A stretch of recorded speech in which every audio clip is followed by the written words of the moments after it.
Sumérgete en un pasado remoto, donde gigantes dormían bajo tierras ahora olvidadas y criaturas que desafiaban la imaginación dominaban el mundo. Explora los secretos ocultos del Mioceno, una era de enigmas y bestias legendarias. ¿Estás listo para descubrir a los monstruos que una vez gobernaron la Tierra? En la región de Mias no pasaban cosas demasiado emocionantes. El clima cambiaba con tal rapidez que los animales tenían que estar siempre listos para irse en cuanto el ambiente se volviera incómodo. Esto tenía sentido. La mayoría de ellos buscaba lugares cálidos donde vivir. Cada vez que una zona se volvía fría, los animales que preferían el calor migraban en masa, buscando sitios más templados. Al llegar, muchas veces se encontraban con otros animales que ya vivían allí, lo que provocaba tensiones y enfrentamientos.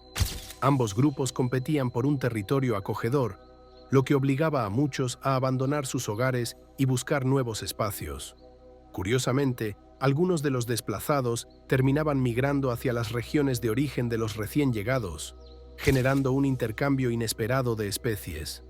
Este fenómeno migratorio a gran escala provocó una evolución acelerada en muchas especies de mamíferos. A finales del Mioceno temprano se dio un hecho importante.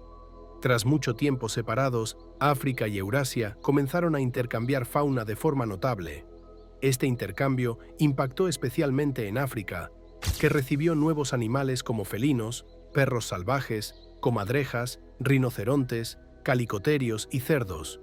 También por esa época, algunos elefantes primitivos, proboscídeos, migraron desde África hacia el subcontinente indio. Poco después, los primeros mastodontes llegaron a Europa y al norte de Asia. Otros animales, como las anquiterias, un tipo de mamífero extinto, también cruzaron hacia Eurasia y América del Norte. Uno de los cambios más importantes entre los roedores del Mioceno temprano en Europa fue la llegada de los hámsteres asiáticos, que ya se parecían mucho a los actuales. Aunque el Mioceno fue una época de extinción para un grupo de antiguos depredadores llamados creodontos, todavía quedaban algunos sobrevivientes en Asia durante el Mioceno medio. Uno era Dysopsalis, del tamaño de un chacal, y el otro, Yainailouros, que podía alcanzar el tamaño de un tigre. Ambos vivían tanto en Asia como en África, y Yainailouros también se encontraba en Europa. Esto indica que había habido un intercambio de creodontos entre Asia y África pasando por Europa, incluso antes, durante el Oligoceno. Se cree que su extinción tuvo que ver con su comportamiento.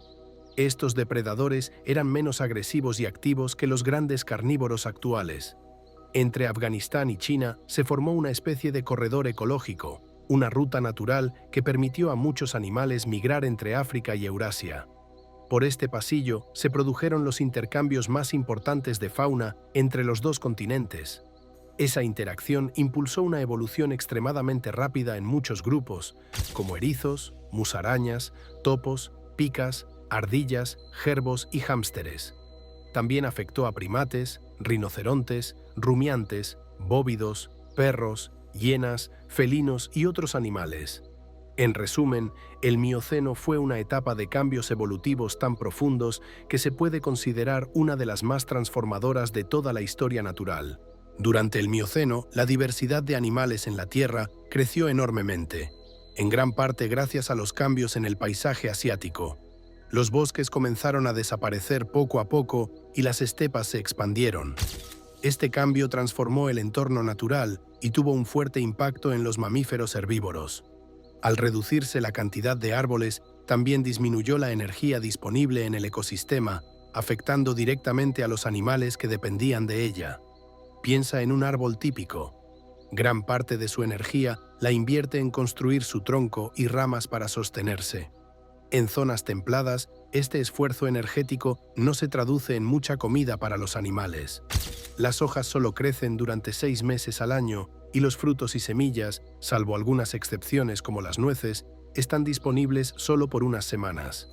Esto limita la capacidad de los bosques templados para alimentar a grandes poblaciones animales durante todo el año. Pero entonces ocurrió algo extraordinario. La hierba comenzó a cubrir grandes extensiones de tierra. Fue como si la naturaleza abriera una nueva despensa llena de alimento. Sin embargo, no todos los animales pudieron adaptarse. Algunos herbívoros, acostumbrados a masticar hojas blandas, no soportaron la dureza y la fibra de la hierba y se extinguieron.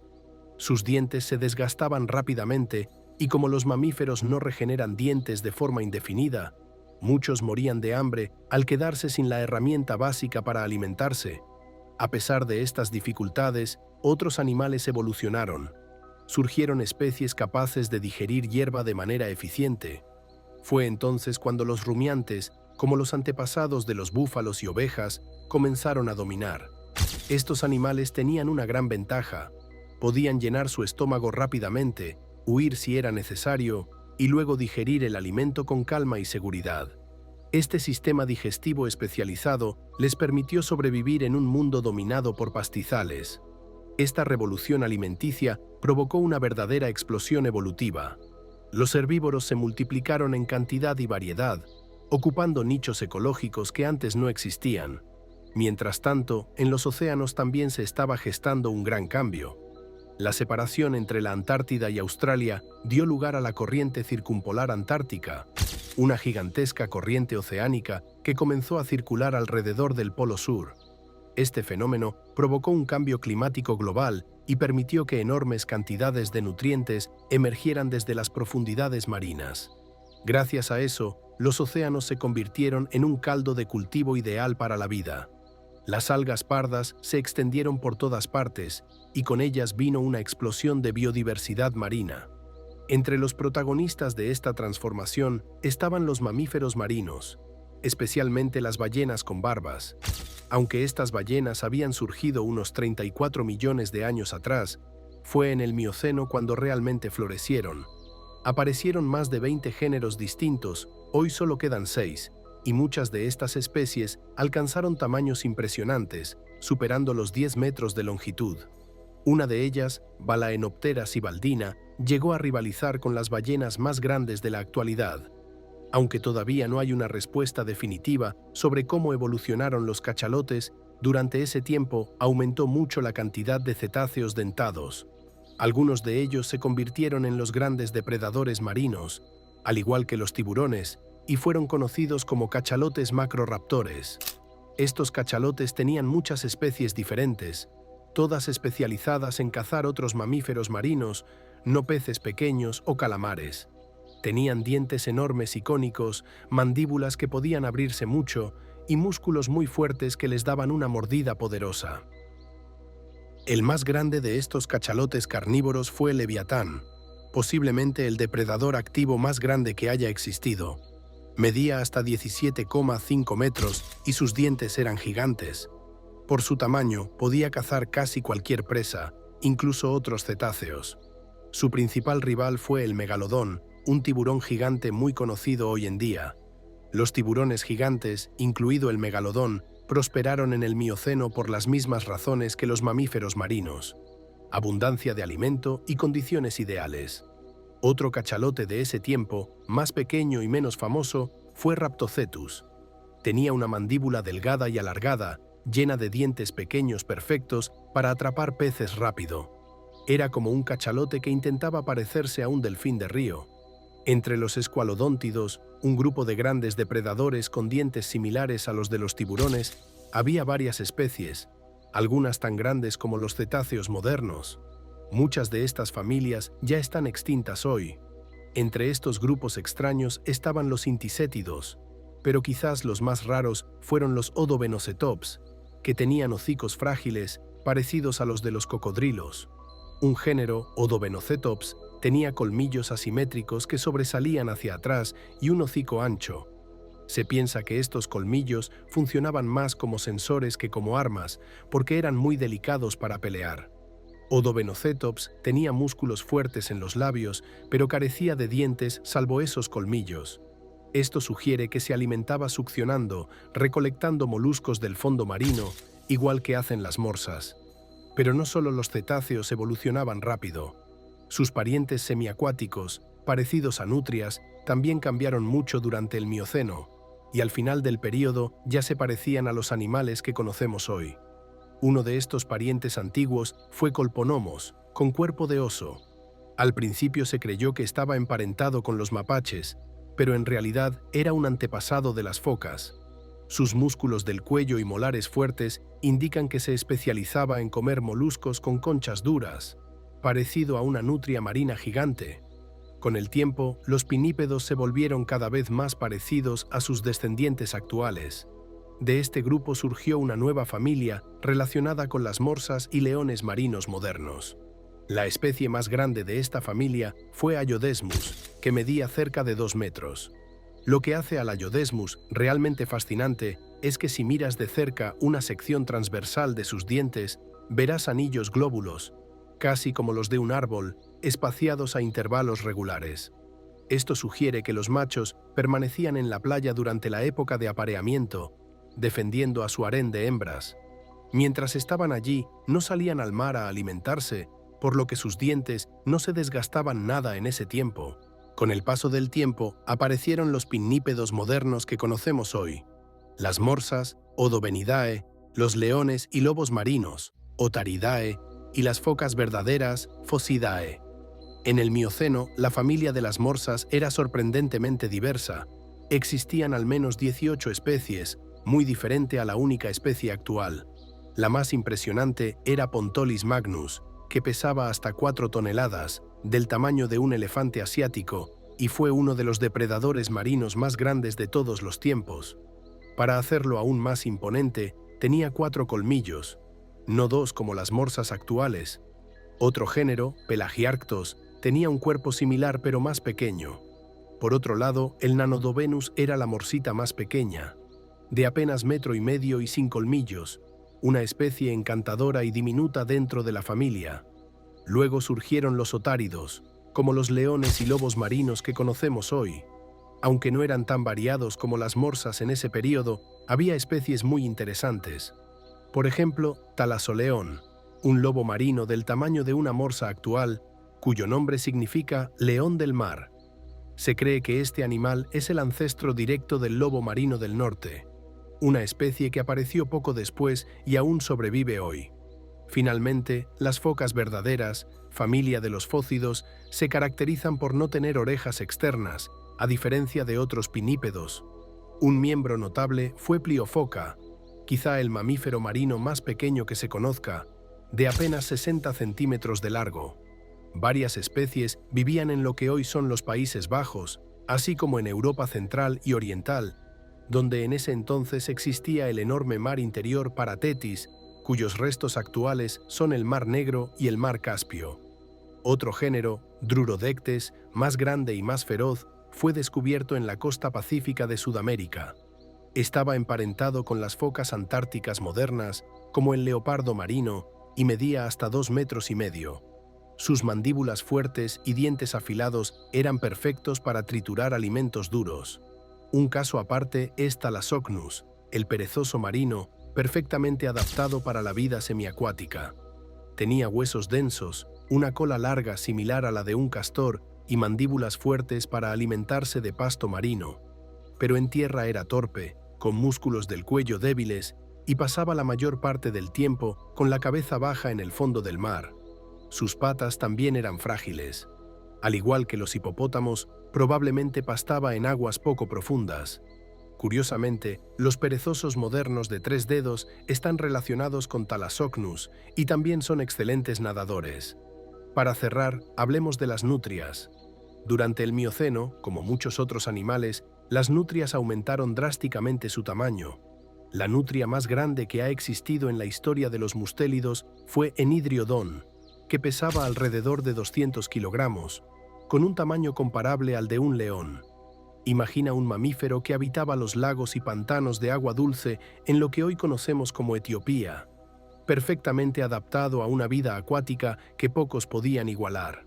Este formidable depredador contaba con una mandíbula poderosa y dientes enormes, diseñados para triturar presas tan duras y resistentes como las tortugas con sus caparazones blindados, los cocodrilos que merodeaban las orillas, bagres recubiertos de armaduras naturales y moluscos con conchas casi impenetrables. Su fuerza y destreza lo convertían en un cazador letal, capaz no solo de dominar las aguas, sino también de aprovechar cualquier oportunidad para capturar animales terrestres que se acercaran demasiado a su territorio. Lo que hace aún más fascinante a esta criatura es que no estaba sola ni limitada a una pequeña región. Su pariente cercano se desplazaba por tierras mucho más lejanas, habitando lo que hoy son México y el sur de Estados Unidos. Esto demuestra que estos mamíferos acuáticos tenían una distribución sorprendentemente amplia, dominando ecosistemas separados por vastos océanos y continentes y adaptándose a distintas condiciones ambientales. Era una señal clara de que, durante el Mioceno, el mundo estaba poblado por animales que desafiarían las clasificaciones y los límites geográficos que hoy conocemos. En los humedales de Asia, entre las regiones que ahora ocupan China y Tailandia, otro habitante sobresalía, el siamogale. Este mamífero semiacuático, que pesaba alrededor de 50 kilos, similar al tamaño de un lobo adulto, tenía una estructura corporal robusta y adaptaciones especializadas para una vida en el agua, siendo parte de un grupo de especies que muestran cómo la evolución exploraba diversas formas y tamaños para conquistar diferentes nichos ecológicos.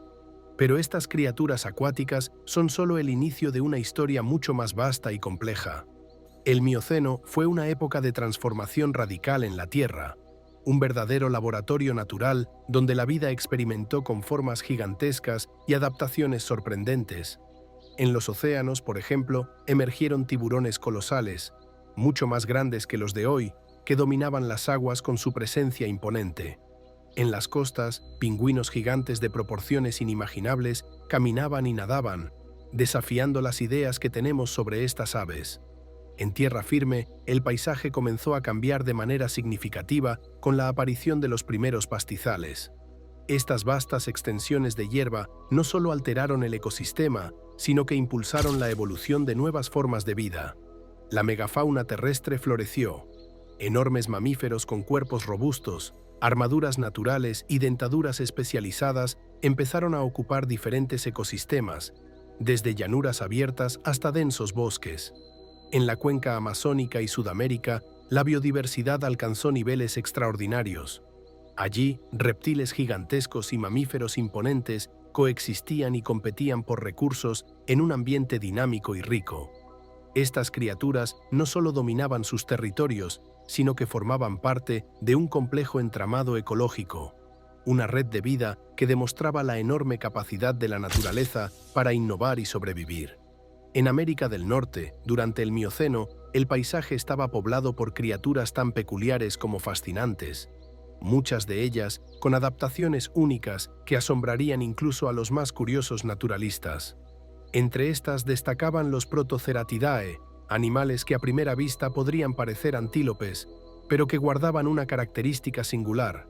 Sus cuernos, en lugar de surgir de la frente, brotaban justo en la punta de sus narices. Esta extraña y poco común disposición anatómica los convertía en auténticas rarezas de la evolución, criaturas diseñadas por la naturaleza para aprovechar un nicho especial. Estos cuernos nasales no solo eran una curiosidad visual, probablemente desempeñaban un papel importante en el comportamiento social y la defensa territorial. Se cree que los Protoceratidae los usaban para enfrentamientos entre machos, ya sea para establecer jerarquías o atraer a las hembras, así como para protegerse de posibles depredadores. Su estructura ósea y musculatura sugieren que, aunque no eran animales muy grandes, tenían un estilo de vida activo, ágil y competitivo en las praderas y bosques abiertos que comenzaban a extenderse en el continente.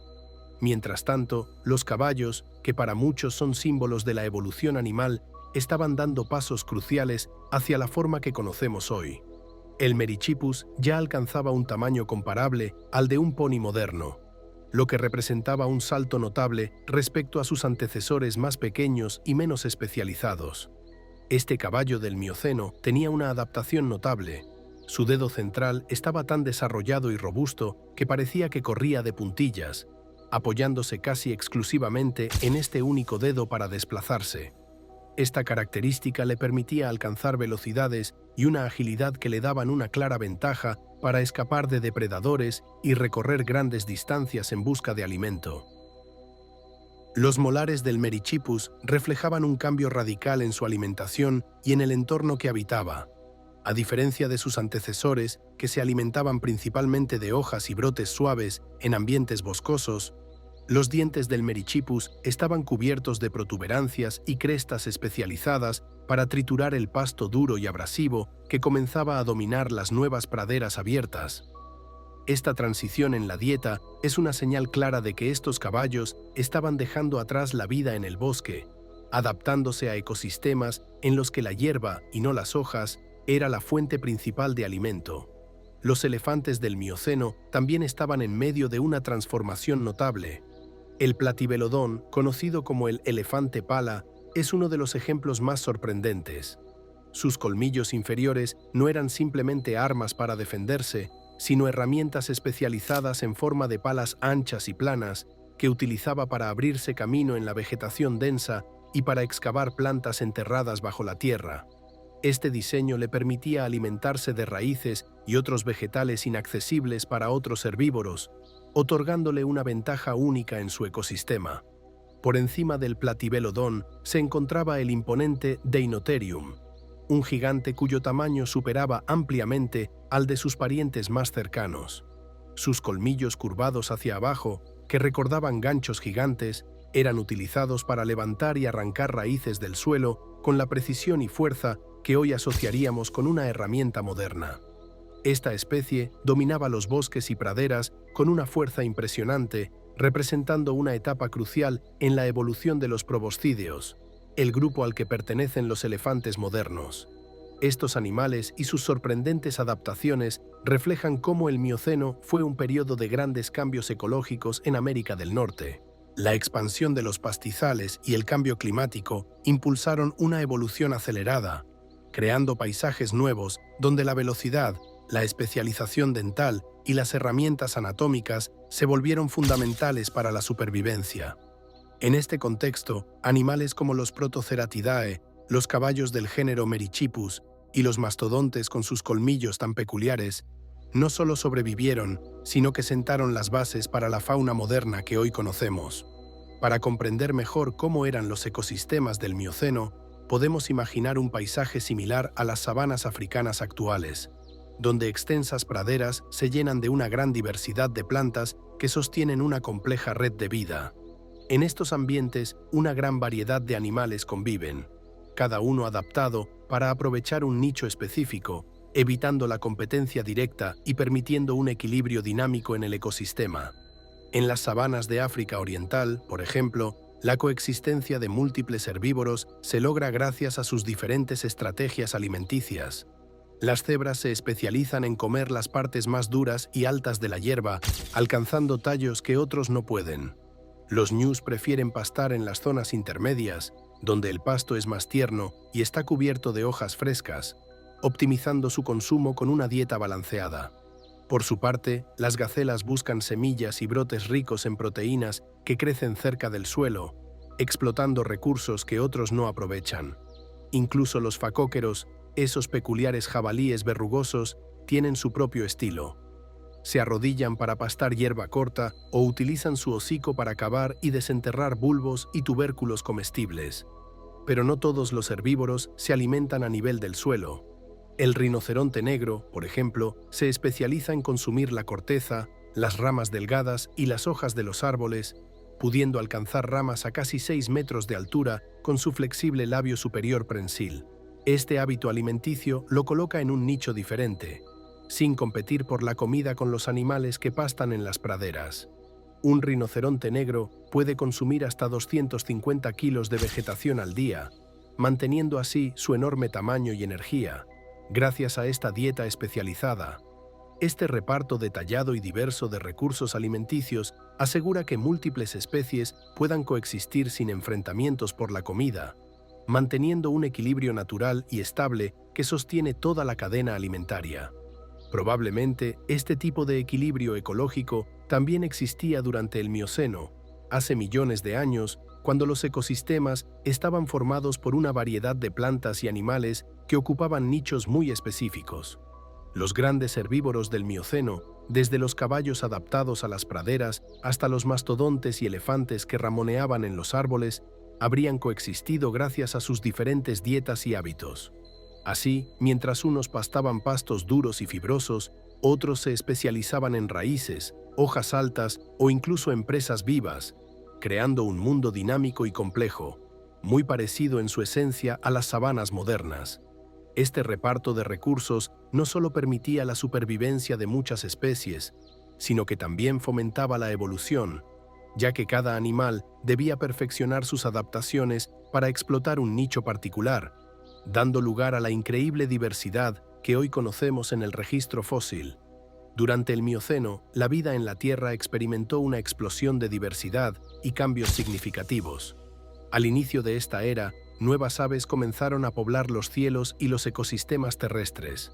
Loros coloridos, pelícanos majestuosos, palomas que se adaptaban a distintos hábitats y pájaros carpinteros con su singular habilidad para perforar la madera en busca de alimento.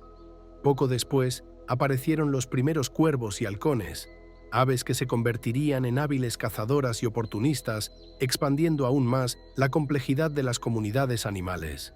Pero no solo las aves diversificaron sus formas y roles, los mamíferos también dieron un salto evolutivo espectacular. Nuevos grupos como ratones, ratas, cobayas y puercoespines comenzaron a integrarse a la fauna, cada uno encontrando su lugar en los ecosistemas cambiantes. Entre estos mamíferos, uno de los grupos más curiosos fue el de los alacterios, criaturas parecidas a caballos, pero con una particularidad única. Poseían grandes garras similares a pezuñas que usaban con destreza para desenterrar raíces comestibles, una estrategia que les permitía acceder a recursos difíciles y sobrevivir en ambientes variados. Este periodo fue también testigo de un intenso movimiento y migración de animales entre los continentes de África, Europa y Asia. Los cambios climáticos y la formación de puentes terrestres permitieron que las especies se desplazaran libremente, generando un flujo constante y bidireccional de fauna. Por ejemplo, los elefantes iniciaron migraciones desde África hacia Eurasia y América del Norte, adaptándose a nuevos entornos y expandiendo su dominio. En dirección opuesta, felinos, búfalos, jirafas y cerdos se movían hacia África, ampliando la diversidad genética y ecológica en sus destinos. En cuanto a los primates, sus orígenes se remontan a hace aproximadamente 65 millones de años, cuando aparecieron los primeros pequeños mamíferos parecidos a musarañas que eventualmente dieron lugar a los ancestros de los monos y simios modernos. Durante el Oligoceno, hace unos 30 millones de años, estos primates se dividieron en dos grandes grupos: los monos del Nuevo Mundo, que colonizaron Sudamérica, y los monos del Viejo Mundo, que se asentaron en África y Asia. Esta división sentó las bases para la evolución de una gran variedad de especies, desde los pequeños monos aulladores en las selvas americanas hasta los poderosos simios que habitan hoy los bosques africanos y asiáticos. Así, el Mioceno no solo fue una era de expansión y diversificación, sino también un puente evolutivo crucial en el que muchas especies modernas comenzaron a definirse, migrar y adaptarse, moldeando los ecosistemas que conocemos hoy.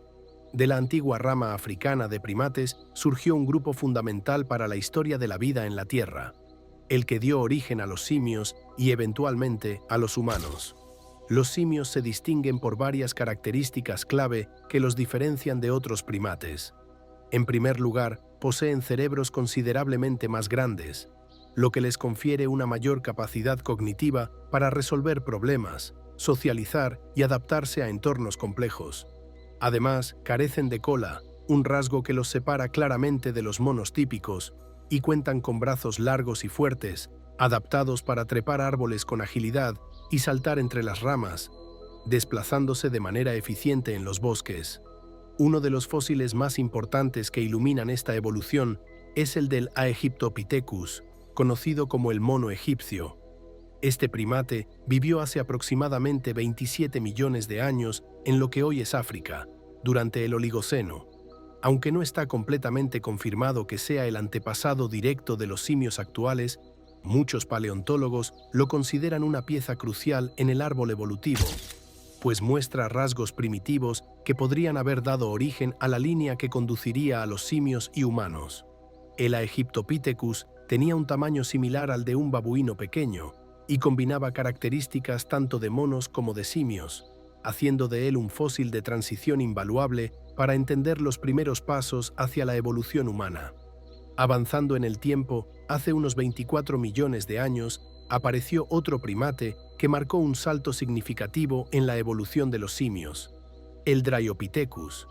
Este simio era más avanzado y tenía un aspecto y comportamiento más parecido a los simios africanos modernos, como los chimpancés y gorilas. El Dryopithecus no solo se mantuvo en África, sino que fue uno de los primeros simios en expandirse fuera del continente, utilizando los puentes terrestres que conectaban África con Europa y Asia. Esta capacidad de dispersión permitió que los simios colonizaran nuevos territorios y se adaptaran a variados climas y ecosistemas. Además, el Dryopithecus podría haber utilizado sus manos para manipular objetos, lo que indica un desarrollo temprano de habilidades que más tarde serían cruciales para la evolución humana, como el uso de herramientas y la interacción social compleja. Este primate nos acerca a entender cómo los simios empezaron a explotar su entorno no solo con fuerza física, sino también con inteligencia, un rasgo que sería fundamental para sus descendientes. En conjunto, estas especies y sus movimientos geográficos representan etapas esenciales en la larga historia evolutiva que conecta a los primeros primates con los grandes simios actuales y finalmente con los humanos, destacando la importancia de África como el lugar de origen y desarrollo de muchas características que nos definen como especie. Si te gustó este contenido, te invitamos a suscribirte a nuestro canal, activar la campanita de notificaciones y darle me gusta a este video.